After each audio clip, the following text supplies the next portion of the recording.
Let's talk to our experts because I don't know what happened over there. Omar is really sad, but I'm happy. I'm sort of relieved. Sad. I'm just not as excited as you are. Maybe you are relieved. Okay, fine.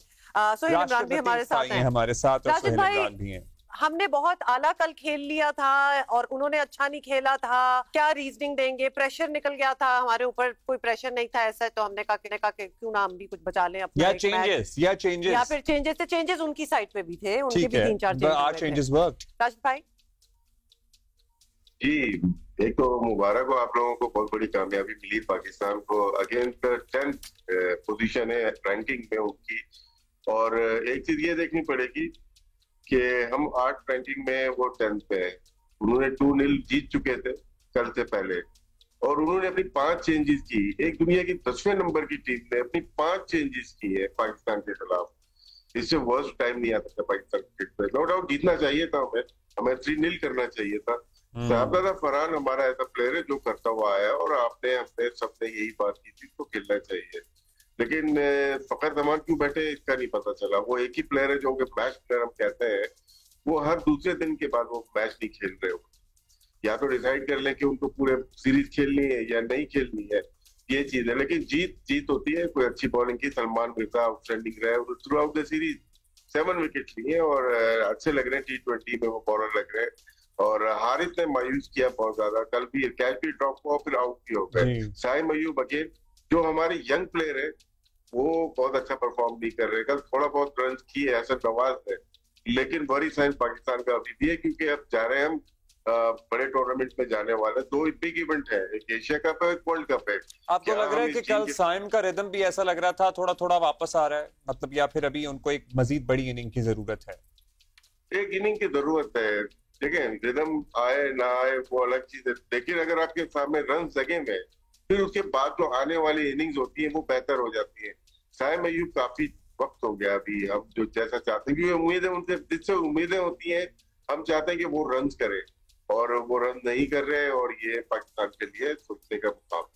Rashid भाई, हमारी साइम की है अगर हम बात कर लें तो हमने इन द पास्ट भी देखा है. इनफैक्ट नसीम शाह के साथ भी यही हुआ था. इंजरी के बाद, रिकवरी के बाद जब वो वापस आते हैं तो वो फॉर्म नहीं रहती. कभी कभार वो फॉर्म वापस आती ही नहीं है. तो ये भी एक बड़ा कंसर्न हो जाता है considering they are so young and they are really at the beginning of their career. तो हाँ, बहुत बॉलर्स के साथ देखें, लेकिन बैटर्स पे भी एक प्रेशर होता है क्योंकि साइम भी अभी is not really back. Saim ना, ये पाकवी से आए, अंडर 16, अंडर 19, फिर रन किए फर्स्ट क्लास में, उसके बाद आए. इसका मतलब है कि इनका डिफेंस अच्छा है. ये सिर्फ T20 नहीं खेलते, ये लिस्ट ए भी, फर्स्ट क्लास भी. ईच इनिंग तो अंडर 19 के फाइनल में की हुई, ईच इनिंग तो फर्स्ट क्लास में की हुई. डिफेंस अच्छा है. आजकल इन लोगों को हिटिंग बहुत ज्यादा सिखाई जा रही है. जो अच्छा डिफेंस वाले थे उनको भी अच्छी सेटिंग सिखा रहे हैं, जिसमें वो थोड़ा सा नर्वस हो गए होंगे, थोड़ा डबल माइंडेड हो गए होंगे. इन्होंने जितने रन किए बाउंसी ट्रैक पे किए, अच्छी जो रन किए. ये साउथ अफ्रीका गए, वहां पे बहुत अच्छी बैटिंग की, जिनकी ये टेक्निक अलाउ करती है बाउंसी ट्रैक पे बॉल अच्छा खेल. जहां बॉल आगे पिच होती है, स्विंग होती है, इनको इश्यूज आते हैं. इस पे इनको काम कर रहा है. ऑस्ट्रेलिया में भी रन किए इन्होंने. तो ऐसी जगह जहां पे हमारे बल्लेबाजों को बहुत मुश्किल होती है, वहां देखिएगा साइम अयूब ने बहुत अच्छी बैटिंग की और वो अपने आप को प्रूव कर चुके हैं माजी. मतलब टैलेंट तो है, बेसिक फिनेस तो है, क्लास तो है. वो hopefully he his form comes back. अच्छा, अब हम आपके पास भी चलेंगे. सोहेल इमरान, कल हमने देखा ढाका में प्रेस कॉन्फ्रेंस, मतलब मीडिया से बात भी की. मोहसिन नकवी जो प्रेसिडेंट हैं एशियन क्रिकेट काउंसिल के, भी एशिया कप के हवाले से क्या मामलात हैं, कब तक क्लैरिटी आ जाए कि चीजों में? बड़ा पॉजिटिव और ऑप्टिमिस्टिक लग रहे थे वो. तो देखिए, कल तो जो शूटिंग की हुई थी उन्होंने, अब्दुल्ला भाई आपकी तरह ही लग रहे, स्मार्ट लग रहे थे मोहसिन नकवी साहब. और कल की रिपोर्ट ये वैसे अच्छा था काफी. जी, जो चीज है उसकी तारीफ तक हमने कर दी है. अच्छा, सोहेल इमरान साहब को ज्यादा मालूम होगा इसमें कि 8 टीम्स हो गई है, चाहे ओमान और हांगकांग को भी इंडक्ट किया गया है एशिया कप में. ग्रुप बढ़ जाएंगे, मैचेस बढ़ जाएंगे. शायद इसी वजह से टाइम मांगा है. कमेटी एक बनी है जो कि डिसाइड करेगी ब्रॉडकास्टर से मिलके कि टाइम पीरियड कितना होना चाहिए, मैचेस कितने बढ़ जाएंगे. Sohail might have more information on this. जी सोहेल भाई.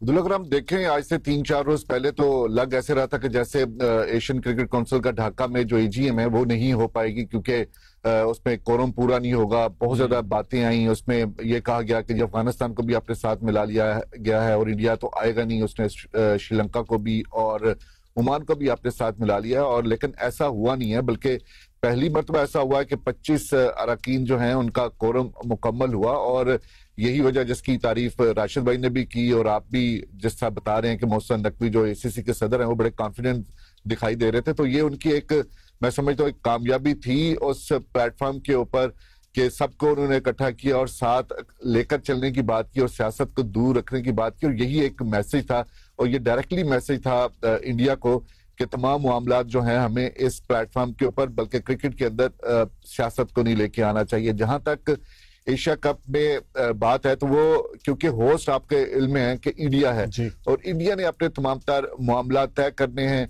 तमाम पेपर वर्क करके दोबारा एसीसी के पास आना है और मशावरती अमल दोनों का, आईसीसी का और बीसीसीआई दोनों का जारी। और सबसे अच्छी बात यह है कि सदर मोहसिन नकवी के होते हुए अगर ये चीजें पाइपलाइन के ऊपर चल रही हैं, एक सम की जानब चल रही हैं कि एशिया कप को इनेकाद होना है, तो उसमें थोड़ा सा भी वक्त इसलिए लग सकता है, जिस तरह का इशारा राशिद भाई ने भी किया, वही बात मैं करने वाला था, क्योंकि अब टीमें इस एशिया कप में बढ़ गई हैं।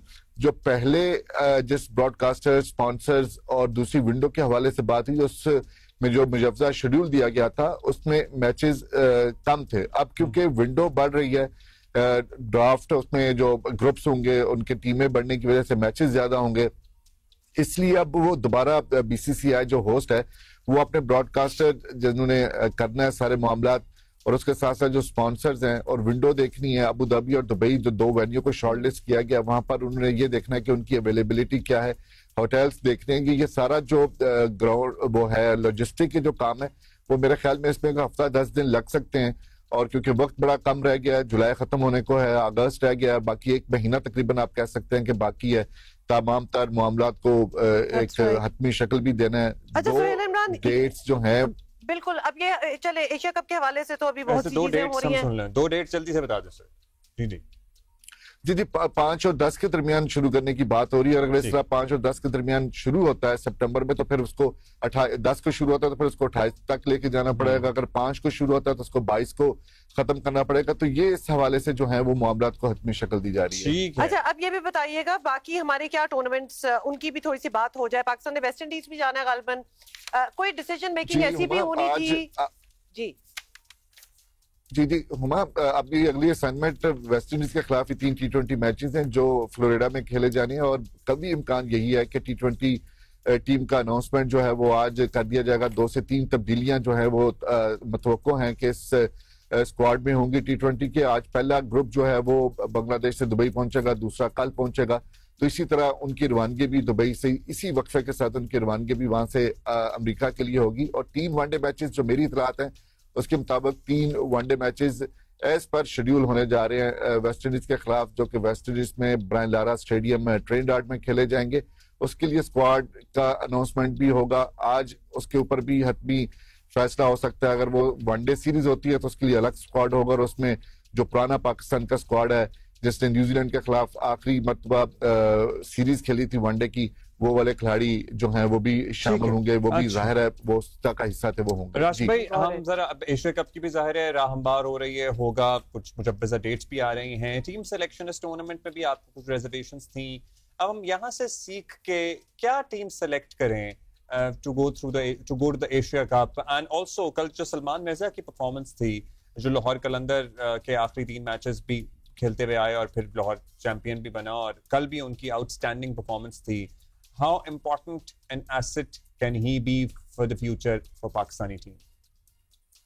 अच्छी परफॉर्मेंस दी है लेकिन टू अर्ली है तो एसेस करना, क्योंकि इनके जो जगह के जो प्लेयर्स हैं वो अवेलेबल जिस दिन हो गए। 3 बॉलर खेल नहीं रहे, 4 बल्कि हसन अली काउंटी में खेल रहे हैं, शाहीन टीम में नहीं है और साथ में हारिस अनफिट है। ये तीनों आते हैं तो बड़ा मुश्किल हो जाएगा शायद जगह बनानी है। अभी यहाँ पे पिच जो थी वो फास्ट बॉलर फ्रेंडली थी, यहाँ पे सबने बड़ी अच्छी बॉलिंग की है, तो इस वजह से यहाँ पे हम एक बयानियत दे दें कि यही हमारा फ्यूचर है।